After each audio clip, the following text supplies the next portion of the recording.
Hey everyone, this is Bowen the Beast here. Just made recently a video discussion over the movie Inception, and I am now going to make a video review over the movie Shutter Island with Leonardo DiCaprio. Um, First off, I just want to say that Leonardo DiCaprio has really impressed me because I've seen these two movies, Inception and Shutter Island, recently, and it's very different kind of film that he's starting to make. I always remember him being that kind of guy where a lot of males such as myself or other guys used to not like him because he was always in those romance movies like Romeo and Juliet or the Titanic. But lately he's made a lot of psychological movies.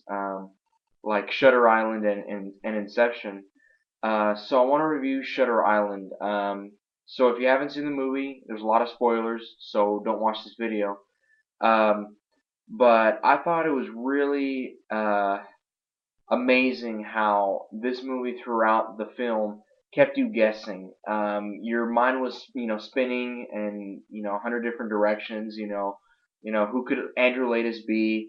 At one point in the movie, I thought Chuck was Andrew Latis. Honestly, didn't know what was going on. The dreams, they kind of freaked me out, and the movie just got weirder and weirder. And so what ends up happening is that Edward Daniels actually ends up being Andrew Latis, the guy who supposedly killed his wife.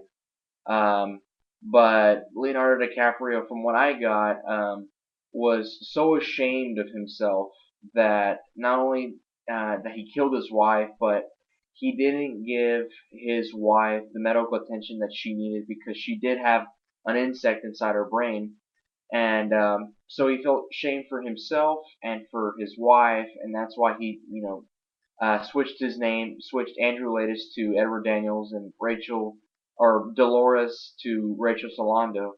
And I thought it was really amazing, and I mean, I thought it was mind blowing at the end. I did not see it coming. I didn't see him as the 67th patient, which he actually is the 67th patient, but really interesting twist to it. I mean, Martin Scorsese, great director. I mean, any movie that he's gonna make is really good. It's considered one of his worst films, but I enjoyed it. I like those movies that have twists. Ben Kingsley did a really good job. As far as Chuck, anybody could have played Chuck. Mark Ruffalo did a decent job. Um, but I want to discuss some of the parts of the film that I just do not know, that I'm a little clueless. Basically, what I got is at the end, when Leonardo DiCaprio was talking to Ben Kingsley at the lighthouse, everything that Ben Kingsley everything that he says, and everything that Dr. Sheehan says as well, is all true. Um, and that person in the cave is not real.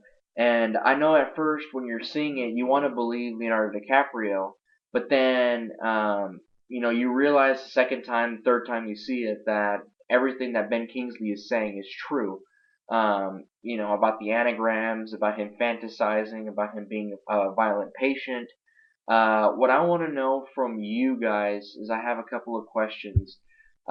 First off, what was the whole point of the lobotomy at the end? Uh, from what I got out of it, it was because of two main reasons. The first being that Andrew Latos is a violent patient.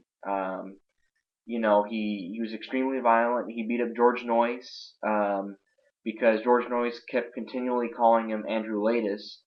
And the second was I'm not really sure why. I think they mentioned in the beginning of the film that Ben Kingsley didn't was not in favor of that kind of psychology, the old way, the lobotomy psychology. So I'm not really certain why he got that. But the other thing too was that the part of the interrogation scene where he's interrogating the two patients. I want to know when that lady writes him a letter. when she starts writing down something. I don't know if she was writing down the truth, that this was an entire game and she wanted to give him the answer there and he didn't believe it. I would like to have an idea of what she wrote him.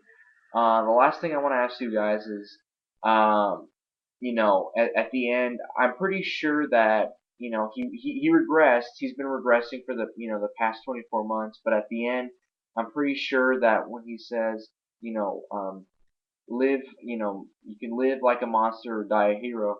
I'm pretty sure that I think he realizes that he is playing a game and he is playing with these guys. He's not regressing. Actually, he broke through, but he's still playing that game. He's still fantasizing. And it seems like he wants to go with the lobotomy because he walked up and the doctors and the orderlies followed behind him. So it seemed like he chose the lobotomy at the end, which is good.